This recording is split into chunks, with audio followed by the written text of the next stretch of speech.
This video is a sequel to Ava is incognito as darkness. Even if it's proven wrong by the time you see this, please watch that video first because it covers in depth a lot of evidence to support the idea that Ava is still alive and incognito, which is important groundwork for this video.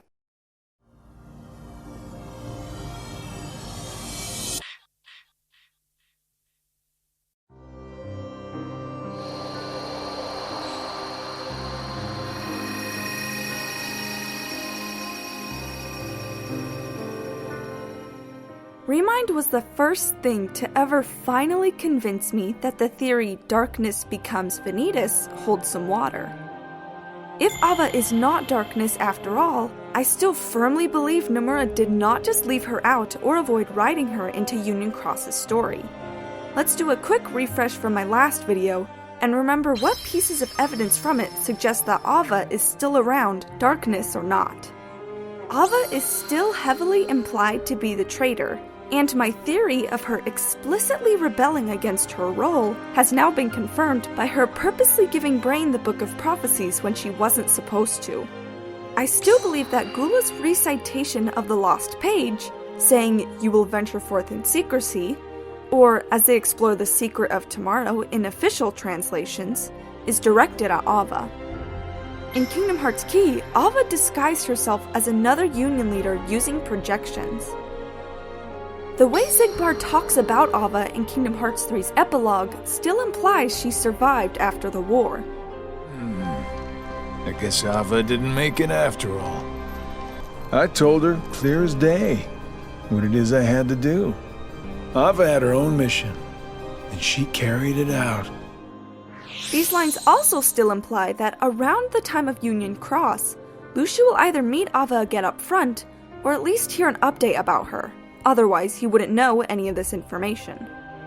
I still think all of this evidence is really strong, but now I think it's possible that it's all pointing to another person that Ava may be disguising herself as.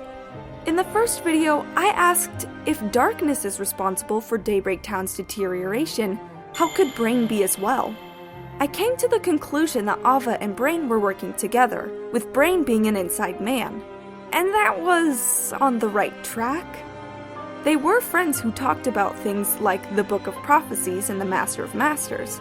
However, even though Ava gave Brain the Book of Prophecies, Brain is not responsible for any intel Ava has. At least, not in the way I first assumed. The theory of this video is that Brain seen in the first half of Union Cross was impersonated by either Ava or someone else entirely, and is the virus. The second half, starting with the control room scenes in Quest 871, is when we see the real Brain, at least so far in Quest 925. Let's talk about Brain and some contradictory character traits he has. Character Contradiction 1. Brain's knowledge of Data Daybreak Town. Brain first says to Ventus and Skuld, "I'm going to become a virus and overwrite the program that is this world's future." This is the first hint the story gives us that Daybreak Town after the war is a data world. Alone, he notices Daybreak Town's glitches and suspiciously says, "So, it's already begun." This implies he knows what's going on here, otherwise he would be shocked like all the others. Brain in the control room is already aware that Data Daybreak Town exists to access the other data worlds. But later Brain says, "We were so sure we were in the real Daybreak Town, but all the signs point to this being a data world too." How could Brain say the world's future is a program and know that it would inevitably get glitches if he didn't already know they were in a data world? How this could point to Ava. While we still don't know for sure if Ava knew about the Data Daybreak Town, we can theorize she did since it was her role to make the Dandelions cross over into the new world.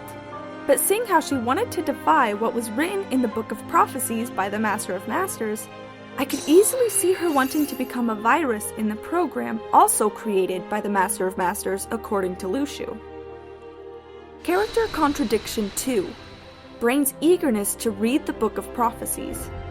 When walking into the Master's room for the first time, Brain picks up a copy of the Book of Prophecies and immediately starts reading it in front of the others, page after page. He then rips out a page and gives it to the others. Ventus and Scold even comment on how much he's always reading the book. But when Ava first gave the book to Brain, he says, "I'm going to read the Book of Prophecies as little as possible." And Ava replies, "That's fine, you'll know when the time is right." After the control room scenes, Brain only pulls his book out when he knows he's alone. He even later asks Lorium to leave him before he opens the book to read it. So why would Brain immediately read the book in public as much as possible, and only later uphold his promise to Ava that he would seldom read it? How this could point to someone else? I don't know if this points to Ava only because she already read her own copy when the Master of Masters was still around. So I don't see why Ava, disguised as Brain, would be so eager to read something she already did. But whether it's her or someone else, I still believe it is not the copy Ava gave to the real Brain in the flashback, because 1, it was already on the desk when the Union leaders walked in for the first time, and 2, the real Brain seems to keep his copy hidden in his coat. Character Contradiction 3. Brain's distrust in Ava. When Ava gives Brain the book, they seem like genuine friends. Brain even makes Ava laugh. When Ephemer says there's no way Ava would deceive them, Brain states Ava may not even know about Data Daybreak Town in the first place. When the Union leaders are discussing why Strelitzia was replaced, Brain says, "If Lady Ava was recasting these roles on such short notice, she would have told someone. At the very least, she would have told me, the person she entrusted with the Book of Prophecies in order to change our destinies." But at the Keyblade Graveyard, Brain says, "But seriously, how do we know we can trust her? She's forcing us to lie to everyone since we're the only ones who are supposed to know the truth." Why would Brain show such doubt in Ava when later he has faith that Ava would entrust him with vital information like she entrusted him with the book? How this could point to Ava or someone else. If this is someone else, it makes sense that they don't trust Ava because they may not know her. But if it is Ava, then one would think, well, that makes no sense. Why would she be suspicious of herself? But this is what I think is happening. If Ava is impersonating Brain at the graveyard, it seems to me she's testing the new leaders. The first test is Brain asking Ephemer if he's the leader. First, it comes out of nowhere, and Brain shouldn't even know who the other Union leaders should be, so how would he know that Ephemer is the leader? But when Ava recruits Scold into the Dandelions, she says she appointed Ephemer to be the leader of the Dandelions.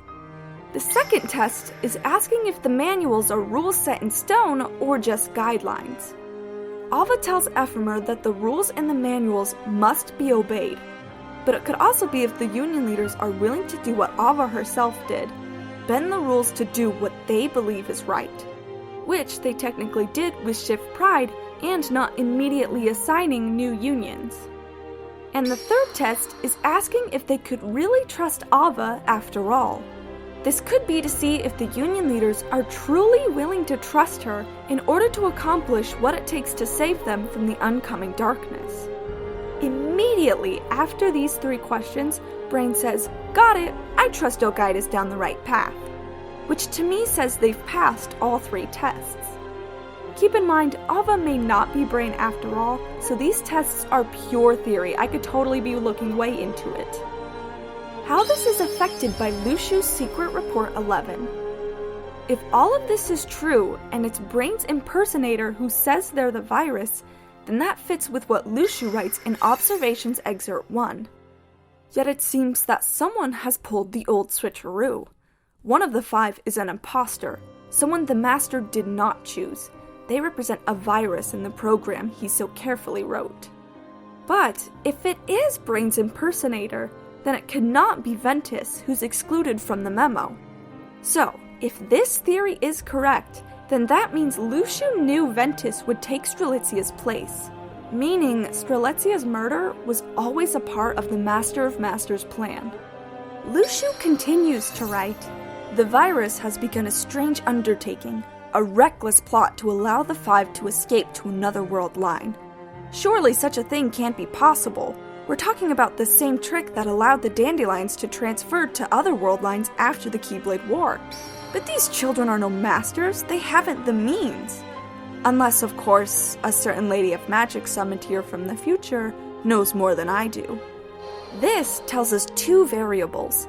That Fake Brain may eventually tell the Union leaders to get in the Ark, whether or not they've revealed themselves by then. If Fake Brain is Ava, then the Ark can only be activated by a master. But if Fake Brain is not a master, then the Ark is the only way to jump world lines without a master. Are there really two brains, or is someone possessing him? The little time between when we last see Fake Brain and the first time we see the real Brain suggests there's only one who's being possessed. However, Brain grabbing the book on the desk when he should already have it in his coat suggests that there are two, each with their own copy. Either way, it's hard to tell if real Brain knows, because after he learns they're in a data world, he calls himself the virus again, which is what the supposed Fake Brain first said. This is the only line in the entire game that makes me doubt this theory. If there's two, how can we tell between them? I'm pretty sure both Brains have the same sprites. Brain's hat is not an indicator, as both are seen with the hat down and up. I'm just using the hat up versus hat down artwork to differentiate between the two in this video. I think the only ways to truly tell are that real Brain's Chirithy is dressed like him and he has the memo, and Fake Brain's copy of the book is missing a page, the recipes for spirits that he ripped out to give to the Union leaders. Are Fake Brain and Darkness the same person? In my first video, I list various facts about Darkness. Let's compare those facts with Fake Brain. Darkness has now confirmed read most of the Book of Prophecies, and we know Fake Brain read it almost constantly. When Fake Brain calls themselves a virus, they mention the memories of the Dandelions being overwritten, something Darkness also knows. Both the virus and Darkness know of a method to leave the data world, so it may be the same method, the Ark. However, Darkness first appears in Quest 845, with Fake Brain last being seen in Quest 860, so that either defies the idea that they're the same, or Darkness talking to Maleficent in Data Enchanted Dominion was actually a flash forward, taking place after Brain left. Union Cross does jump a lot in its cutscenes, but honestly, part of me still thinks that that's a jump. With Ava in the mix, the situation is unclear if she's both Fake Brain and Darkness. It could even be where the Fake Brain is a literal virus created by Ava, and not a real human at all. This would paint them similar to the Data Riku encoded, who really was general data of Jiminy's journal and simply had Riku as a visual avatar. And with the theory that Darkness ends up becoming Vanitas, that can connect to Fake Brain, as he's teasingly called Ven spineless twice, with the real Brain being pretty nice to him. If Fake Brain/Darkness sees Ven as weak, then that may be why he may target him to rest inside. These are all hypothetical scenarios. I still can't say for sure if Darkness and Brain are one and the same. If Fake Brain isn't Darkness, then where did he go? In all honesty, I don't know. Ephemer tells the other Union leaders that the glitch enemies were invading from the Grand Central Station. We also see King Candy has replaced Vanellope's code with Heartless, something he must have gotten from someone else, probably Fake Brain, the virus, as he says, "It's already begun," implying he knows what's going on. But even so, I genuinely can't tell when the virus would have caused this, or where it is now. But I do know that this is the best theory I could come up with on why Brain says he's the virus, why Luxu says the virus is the imposter, even though it's Ventus who's left off the memo. This could all be way off base, so I would love to hear what you guys have to say about it.